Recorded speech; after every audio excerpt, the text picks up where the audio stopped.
Supreme court ने stay लगा दिया है यूजीसी के रेगुलेशंस पे, उसके खिलाफ यहाँ पे प्रोटेस्ट कर रहे हैं।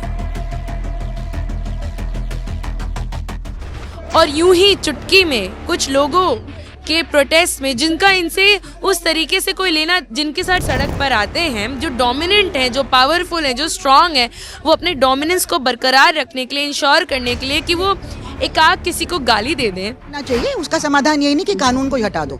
अब जैसे आप कहते हैं ना, पुरुषों के खिलाफ क्या अन्याय नहीं हो सकता है, अगर वो उनके बीच में एम्पावरमेंट में जमीन आसमान का फर्क है हमारे देश में हजारों सालों से। टीचिंग फैकल्टी में सारे आपके लोग भरे हैं, रिप्रेजेंटेशन ना के बराबर है SC ST OBC का, जो 85% ऑफ आवर पॉपुलेशन है।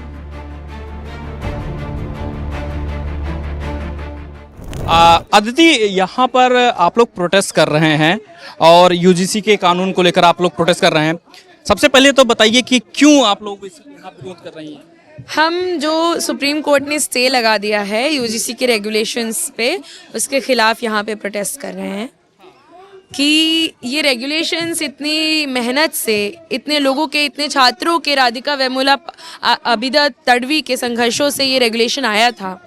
और यूं ही चुटकी में कुछ लोगों के प्रोटेस्ट में, जिनका इनसे उस तरीके से कोई लेना, जिनके साथ डिस्क्रिमिनेशन होता है, जिनको सहना पड़ता है, जो लोग रोहित की तरह, पायल की तरह, दर्शन की तरह, अनीता की तरह, जिन लोग को संघर्ष करना पड़ता है कैंपसेस में, जिनका इंस्टीट्यूशनल मर्डर हो जाता है, उनसे पूछने के बजाय कुछ लोग सड़क पर आते हैं, जो डोमिनेंट हैं, जो पावरफुल हैं, जो स्ट्रांग हैं, वो अपने डोमिनेंस को बरकरार रखने के लिए, इंश्योर करने के लिए कि वो एकाक किसी को गाली दे दें, थोड़ा बहुत डिस्क्रिमिनेट कर दें, तो क्या ही हो जाएगा। ऐसी मानसिकता के साथ वो अपना वो बचाव करना चाहते हैं। उनके कहने पे कोर्ट जो है स्टे लगा देती है।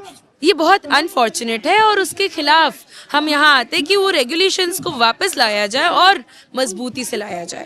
अभी जो प्रोटेस्ट हो रहा है, इसमें आप लोगों को जातियों को खत्म करने की बात कर रही हैं, नारे लगे, फिर वहाँ पे ब्राह्मणवाद से क्या ऑब्सेशन आप लोगों का है? ब्राह्मणों हमेशा खिलाफ आप ही लोग बात करते हैं। नहीं, ब्राह्मणों के खिलाफ JNU में नारे लगते हैं, तो मतलब उनसे कुछ ज्यादा ही दिक्कत है क्या आप लोगों को? देखिए, हम ब्राह्मण ही दिक्कत कर रहे हैं। बोलूं मैं?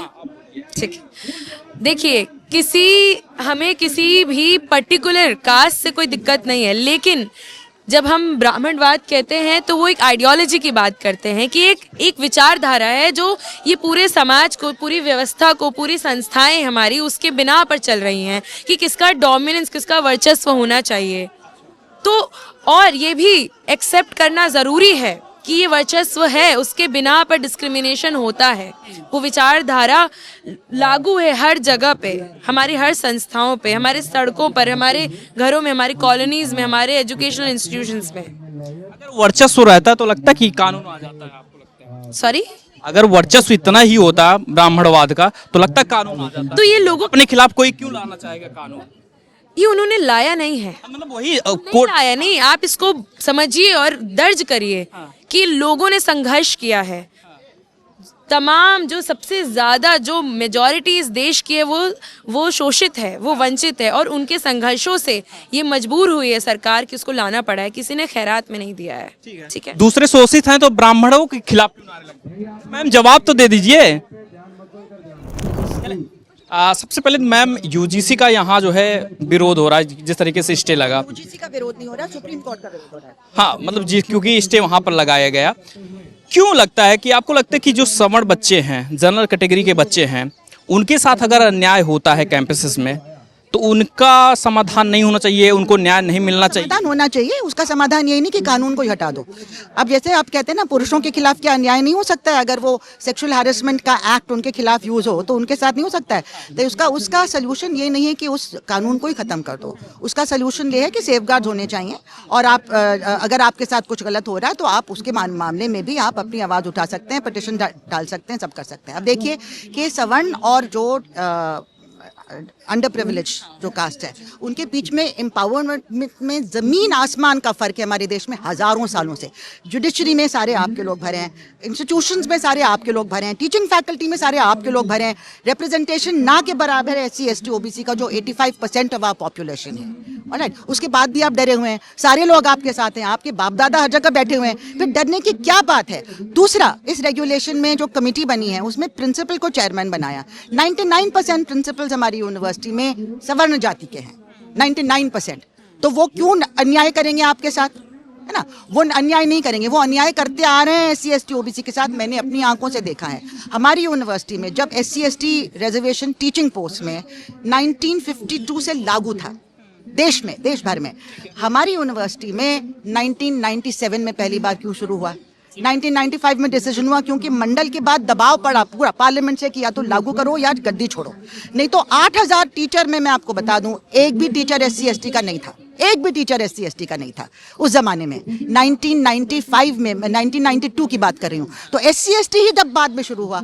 OBC तो क्योंकि एजुकेशन में आया ही 2008 में, तब वहाँ लागू हुआ, और लागू होते ही 2 साल के अंदर अपॉइंटमेंट्स फ्रोजन कर दी गई। तो मैंने अपनी आंखों से देखा है, SC ST का अगर सिलेक्शन हो भी जाता किसी सिलेक्शन कमेटी में, गलती से सिलेक्शन कमेटी में हम आप जैसे लोग बैठे थे, और कभी हम न्याय नहीं करते उनके साथ, कभी नहीं करते, क्योंकि हमारा क्लास इंटरेस्ट नहीं होता है। और भाई बंधु कजन सबका सिफारिश नहीं आती क्या? आप सोचते हैं इंटरव्यू में सबकी आती है, लेकिन SC ST OBC के कोई वहाँ पे रिप्रेजेंटेटिव्स ही नहीं थे। तो उनको अगर सिलेक्ट हो भी जाते, बहुत ही होनहार कैंडिडेट है, उसको बाद में प्रशासन उनको अपॉइंटमेंट लेटर नहीं देता, और वो फिर थक के छोड़ के चले जाते सिविल सर्विसेज में। क्योंकि मैंने अपनी आंखों से देखा है, मैंने अपनी आंखों से देखा है कि हमारे university college of medical sciences में SC ST स्टूडेंट्स के साथ किस तरह से भेदभाव होता था, अलग फ्लॉज पे उनको ठहराया जाता था। मुझे याद है मेरे अपने कॉलेज सेंट स्टीवेंस में, हाँ, जानना चाहे कि जिस तरीके के कानून अभी बने हैं, सवर्णों का उसमें कहीं ऐसा हक नहीं है कि अगर उनके पास, सुन लीजिए बात को हमारी, अगर सवर्णों के खिलाफ कोई चीज़ ऐसी होती है, उनके साथ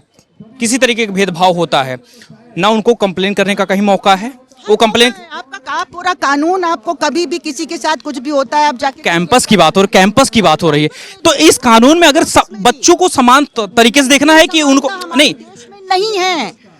आप जो राजा समान बनाने की कोशिश, राजा और रंग नहीं, ये आप नहीं चाहती कि समानता हो? समानता के लिए आपको एम्पावर करना पड़ेगा, एम्पावर करना पड़ेगा। समानता कैसे आएगी, कैसे आएगी समानता? आपके देश के not even 15%, 5% people are ruling.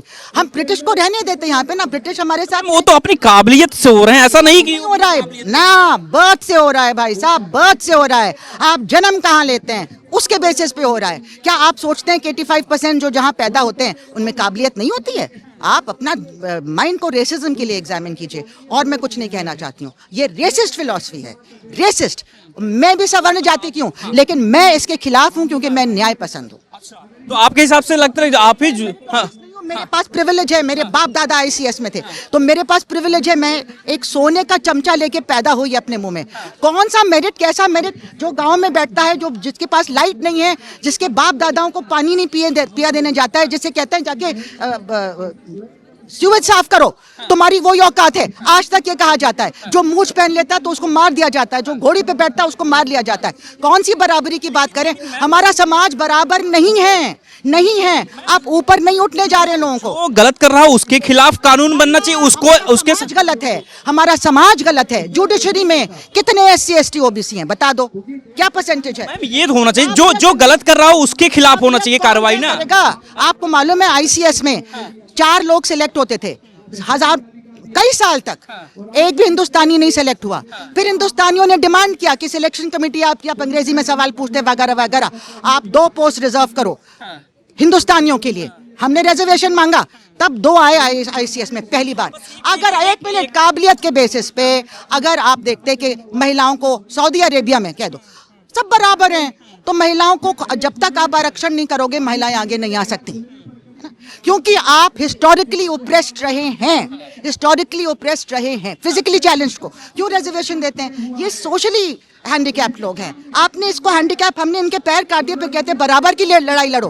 पैर काट दिए, फिर कहते हैं बराबर की लड़ाई लड़ो। बराबर की लड़ाई नहीं है, उनको हमें आगे करना पड़ेगा। अगर हम उनका रिप्रेजेंटेशन चाहते हैं हर तबके में, हर पोजीशन में हम चाहते हैं कि उनका रिप्रेजेंटेशन हो। ये देश उनका है, हम माइनॉरिटी हैं इसमें, हम समारोह कुछ कर रहे हैं। अरे उनका देश, मेजॉरिटी तो वो है 85%, तो उनका नहीं है क्या देश? आप बताइए, आप अगर घोड़े पे चढ़ते हैं कोई आपको मार गिराता है? नहीं एक गिराता है। सवाल बस, हमारा एक सवाल सुन लीजिए, एक सवाल